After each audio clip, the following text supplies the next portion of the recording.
Good morning, all.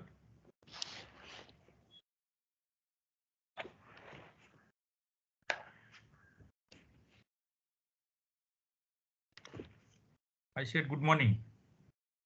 Good morning, sir. Good morning, sir. Respond, Morning, okay? sir.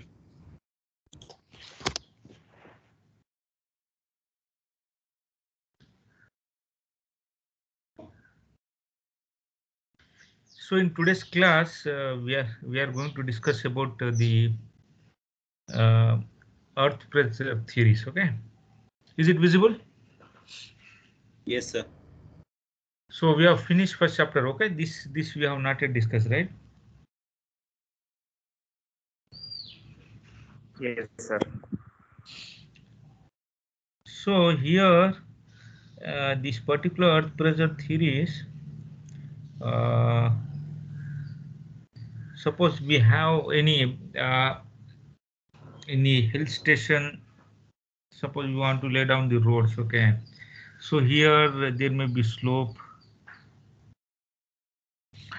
and we need to construct a retaining wall here. Okay, so here retaining wall, so this soil will have some pressure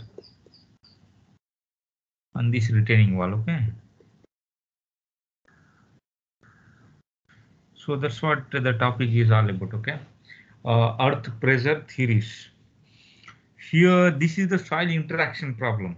This is a soil interaction problem where we are going to study about earth pressure theories.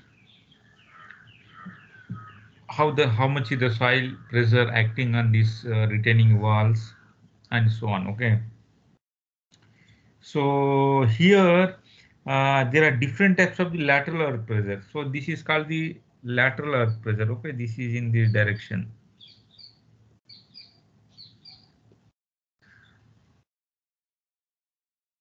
Lateral earth pressure. So what is the vertical pressure? Suppose I have a soil here. Here I want to measure the pressure. Gamma is the unit weight and H is the height of this one. What is the vertical pressure or vertical pressure or stress here? Sir, gamma into H minus pore water pressure.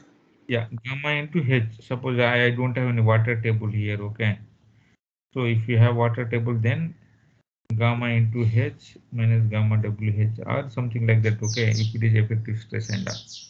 So in this today's class, we will study about the that one you have discussed about the uh, vertical stresses. Okay, so we'll discuss something about the lateral pressure now.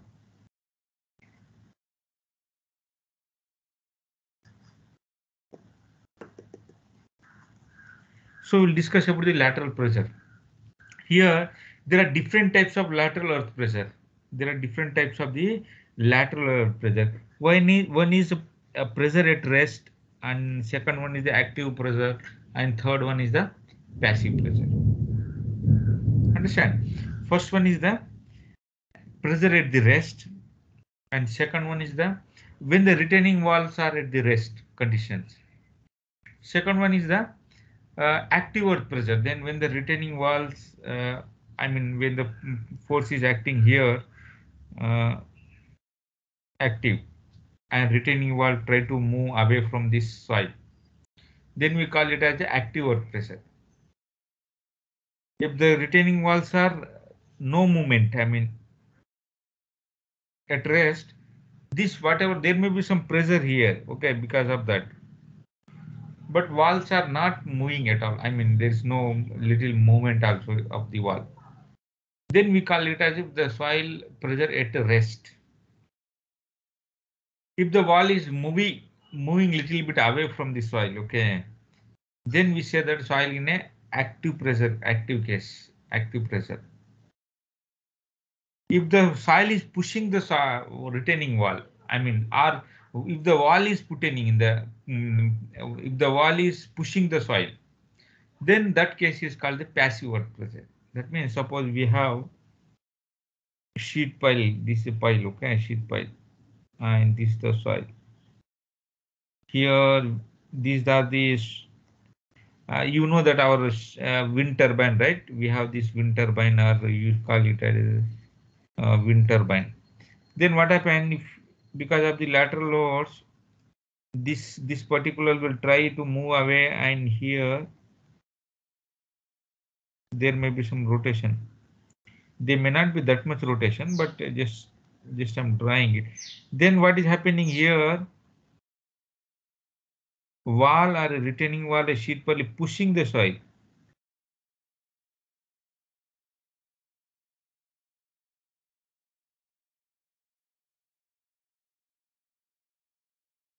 Understand? Here in lateral earth pressure theories, it is exactly the pressure just below the soil, like that we have discussed in the effective stress problem. There we have discussed vertical stress. Here we are discussing the lateral stress or lateral pressure. We call it as a lateral pressure. There we have discussed the vertical. If you keep your hand, gamma into H would be the vertical. Then what would be the horizontal pressure or horizontal stress or horizontal force acting on the retaining walls? Those forces will try to push the wall. Sometimes wall will push back, like I have drawn the case of sheet piles or a offshore wind turbine, where wall or sheet pile try to push the soil, or at rest condition. The walls or retaining walls are at rest, and soil will be in a at rest condition.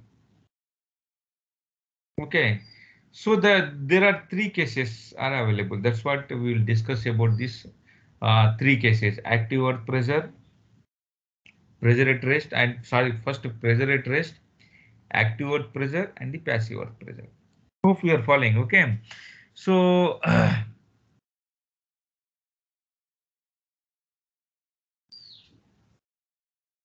let me check it now.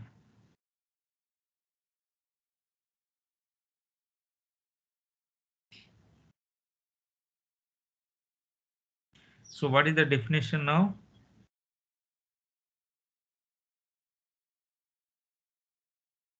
What is the at rest condition? Soil is not subjected to any movement. This occurs when the retaining wall is firmly fixed at its top and not allowed to rotate or move. Okay, so previous figure, okay, shows the basement retaining wall which are retained against the soil movement. Here, at rest condition, uh, also known as the elastic equilibrium. That means this is very important. This point is, the soil is in elastic equilibrium. Is in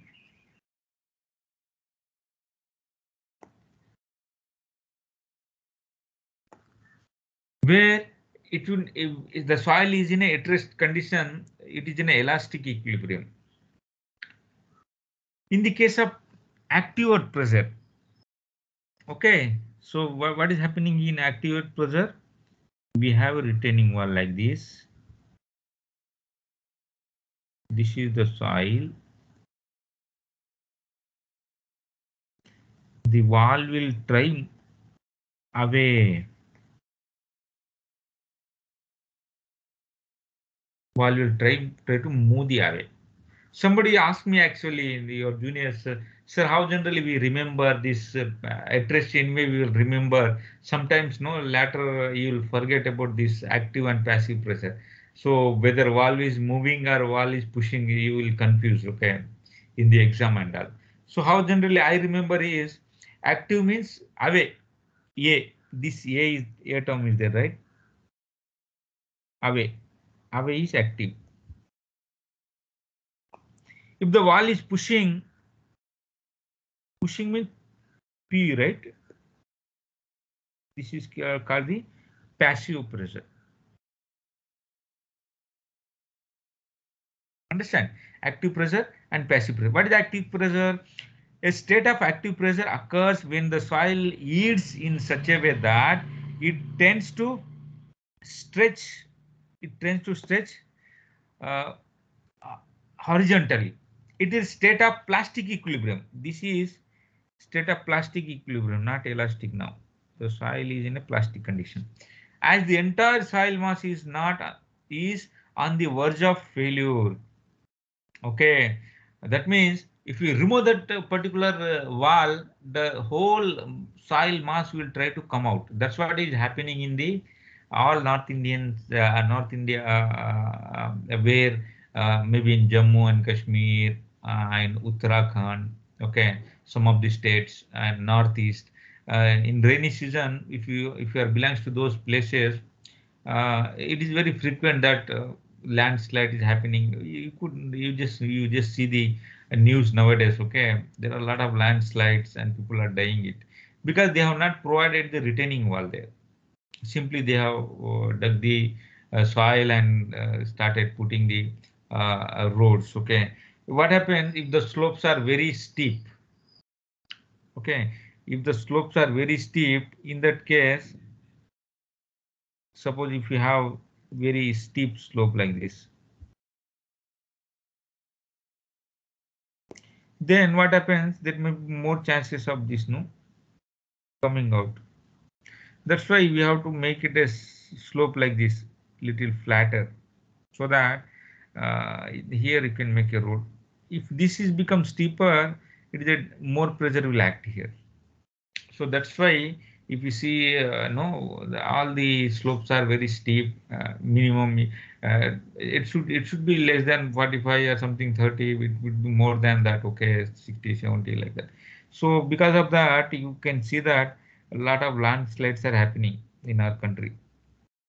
So they have not provided any retaining wall. What is passive pressure here? So what is active pressure? The wall will move away from the soil. Okay, just one little movement will cause the soil in an active state. That is in a plastic equilibrium. Soil will not go back. Okay, plastic equilibrium. So here the retaining wall when moves away from the backfield, there is a stretching of the soil mass and the active state of earth pressure exists there. So active pressure develops the right hand side when the wall move towards the left. Okay. What is passive state here? Passive, the state of pressure exists when the movement of the wall is such that the soil tends to compress horizontally. It is another extreme of the limiting equilibrium conditions. Okay. So passive earth pressure develops when the left side of the wall below the ground level and the soil zone. That means the soil will be compressed. Just a reverse of this one. Okay, when this is the retaining wall and this is the soil. Active means pushing this one. Passive means the soil in a compressive state here. Passive. Where it will occur, as I said, in a sheet pile. What happens when you apply load? Okay, this is the soil. Apply load. This will try to move in this direction. There will be some rotation, and this wall will try to push. So now if you see how much, sir, how much would be the general, which would be more and which would be less, and it is observed that this particular, when you draw a graph, okay, which one would be more and which would be less. Here, when you draw a graph, it is observed that this is the zeroth line, at rest condition. Okay, so here movement away from the field. Okay, and here movement away from the movement is pushing in this direction. So this is the active case. This is the passive case. What happens if the wall is moving this direction? There would be some failure weight. So here this failure takes place. So huge mass will try to come out, the soil mass. Understand? When wall will try to move away. That is called failure. Failure takes, this is the failure weight I could say. If the soil is, the wall is moving in this direction, suppose, the failure weights can happen in this way. Okay, huge mass will come out. So it is observed that active case would be less compared to the at rest, and passive would be more. The soil pressure I am talking about. Soil pressure in the passive state, it would be very high. Soil will be pressed very high. Okay. And at rest condition also, the pressure in the soil is just less than the passive case. But in the active case, the soil pressure is very minimal. Soil pressure is required to get that conditions active state. Okay, because little horizontal movements, few mm or centimeter, then soil would fail. The pressure what is existing in that would be lesser than the at pressure, at rest condition, and further lesser than the passive case. So this they will ask in the exam, gate and all. They say that first they will ask what is active passive cases at rest conditions and movement of the wall and so on, then which would be more and which would be less and so on. Okay, so just go through this one. Next what happens, let us focus on this active case now. Let us focus on this active case. So what exactly this earth pressure at rest is all about? Okay, so here let us take a small element here. A is our small element, and these are the stresses, principal stresses we call it. There may be so many stresses. So principal, vertical, horizontal. So vertical we know actually sigma z at a distance of depth of z. There is water table also at a depth of ZW. Okay, Z we know, ZW we know. This is the water table here. Okay, now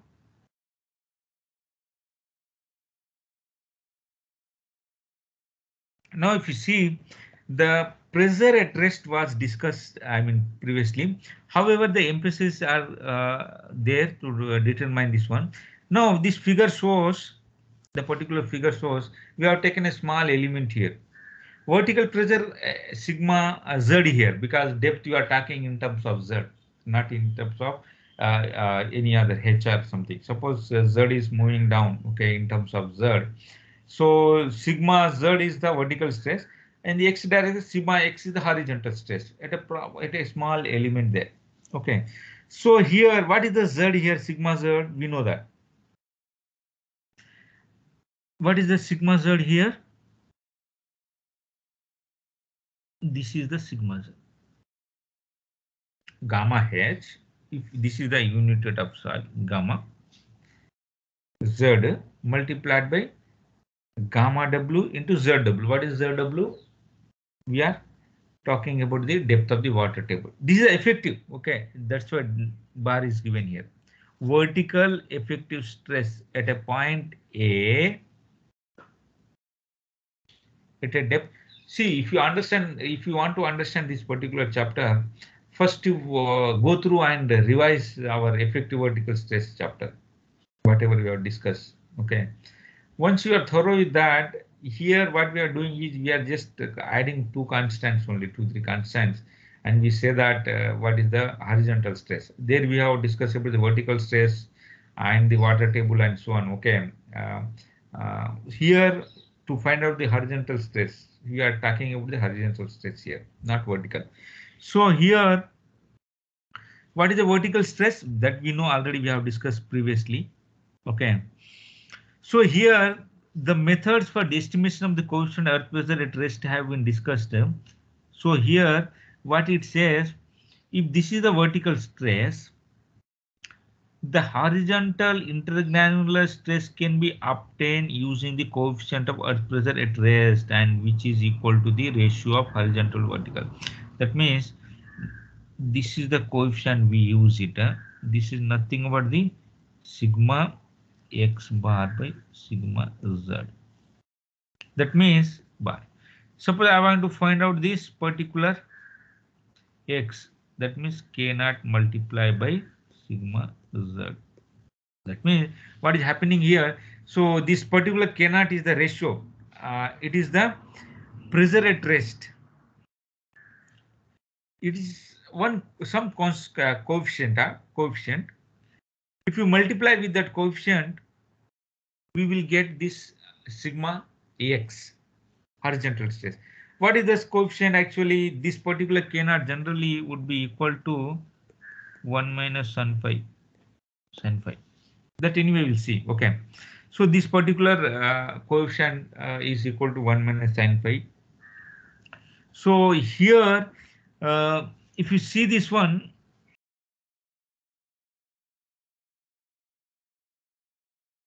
this is nothing but the K naught. That means what we are doing is just we are multiplying this coefficient at rest. Coefficient at rest. What is the value of for that? 1 minus sin phi. If you multiply with that, you will get the horizontal stress. Okay, that's what it is given here.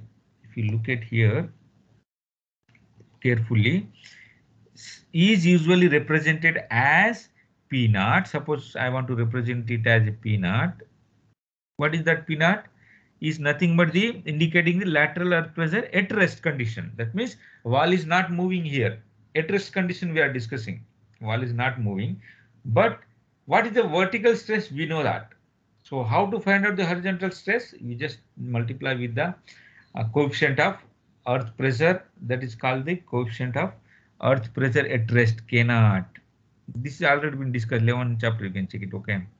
So this particular K naught, when you multiply with that vertical stress, you will get the horizontal stress. What is the general value of that? 1 minus sin phi.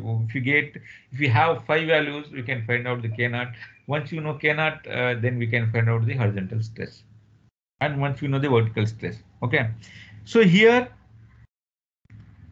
if you represent it with this one, we can write in this way. And it may be noted that coefficient of earth pressure at rest relates to effective stress.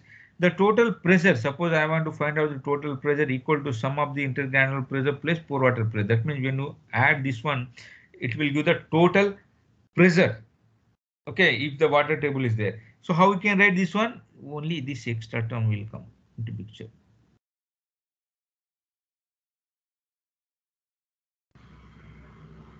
Understand? The lateral earth pressure at a depth Z is equal, therefore, can be indicated by total pressure.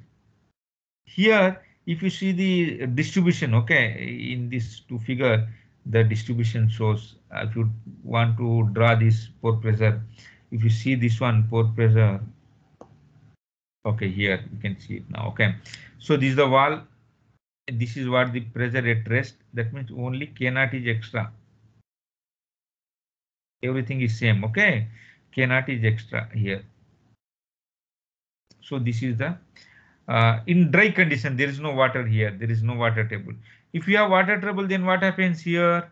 If you have water table here, then again the similar way what you have done for our effective stress, same thing will do it, but this K naught extra term will come.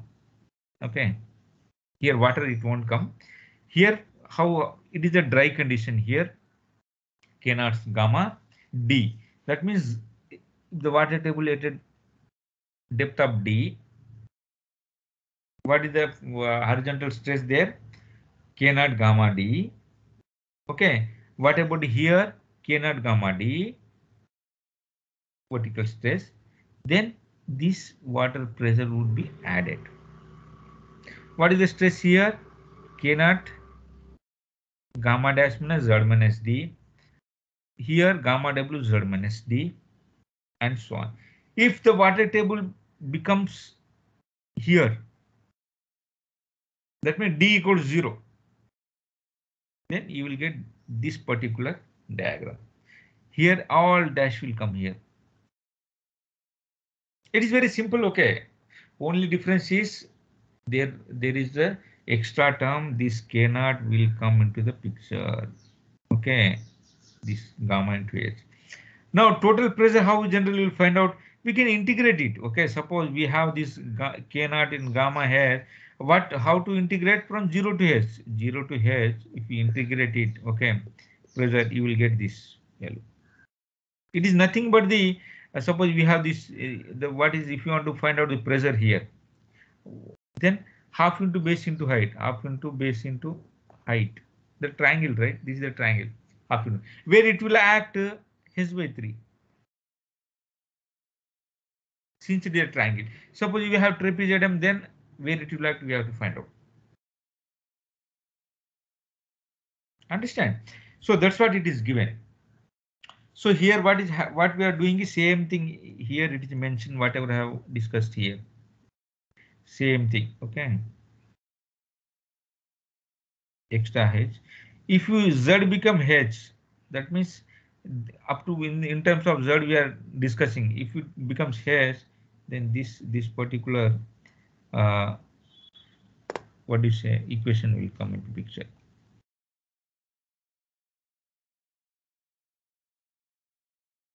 So I'm not able to take it out. So here, hope you understood what I'm trying to tell you is, see here, what is the difference is exactly do the same thing what you have done for your vertical stress. You go through that chapter. If you want to find out the horizontal stress, just multiply with the K naught, whatever you are doing it. Okay, what is K naught? It is a coefficient of earth pressure at rest. At rest in the sense the retaining walls are not moving. The retaining walls are at the rest condition. Both the walls are in a rest condition. Okay, so here there may be some road and all. This is the soil both the side. A wall is not at all moving it. So that's why we are using is K naught. If the wall is moving, we use it Ka, active earth pressure. If wall is pushing, we use Kp. The next, this one. When you discuss about this particular thing in the Rankine earth pressure theory. So here,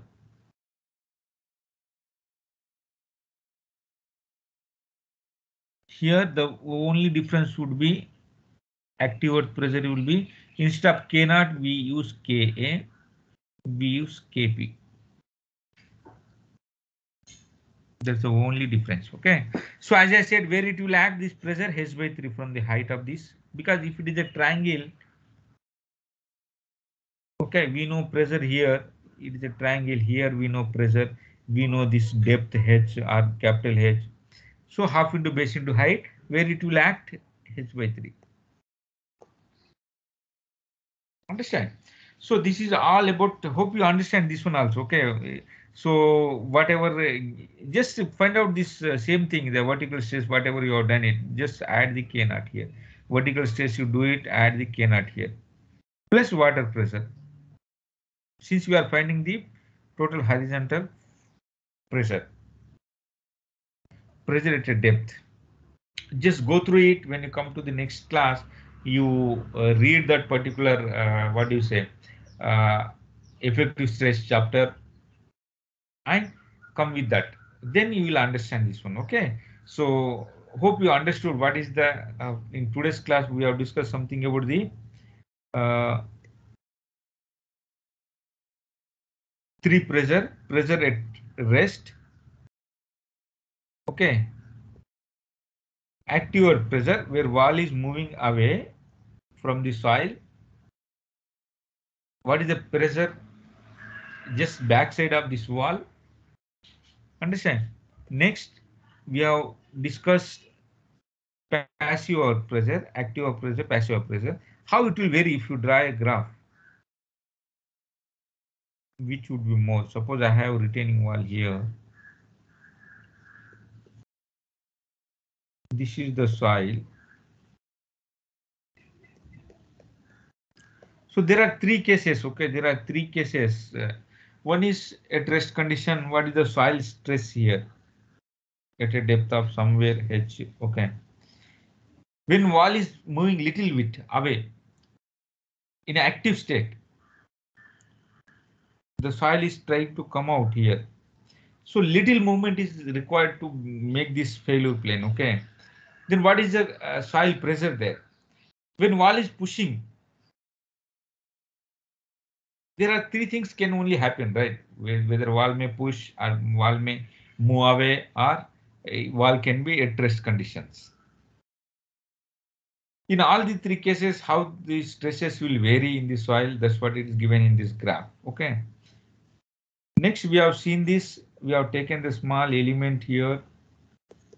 Okay, we have taken the small element here, and we found the what is the vertical stresses there,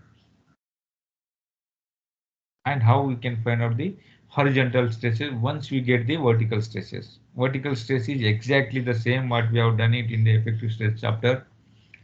Gamma into H, if the water table is there, then again effective vertical stress we can calculate, and we can add pore water pressure if you want to find out the horizontal force or pressure.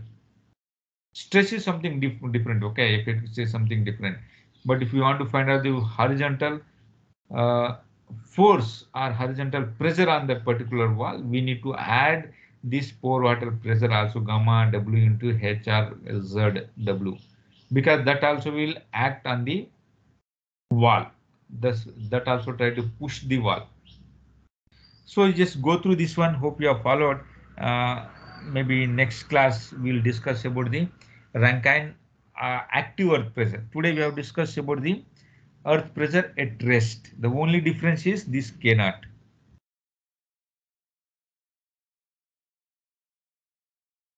What is this K naught? It is a coefficient, one coefficient of earth pressure when the soil is at a rest conditions. Understand? So with that, I'll stop today.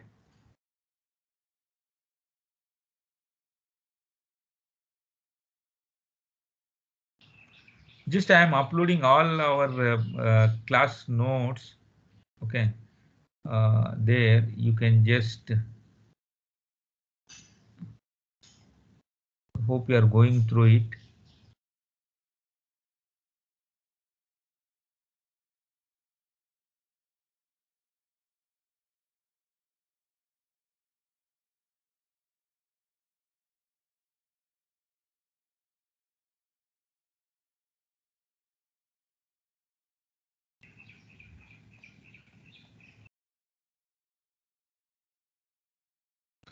People are joining very late.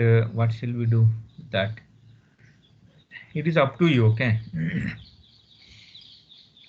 Because my job is to just take the class and conduct the exam.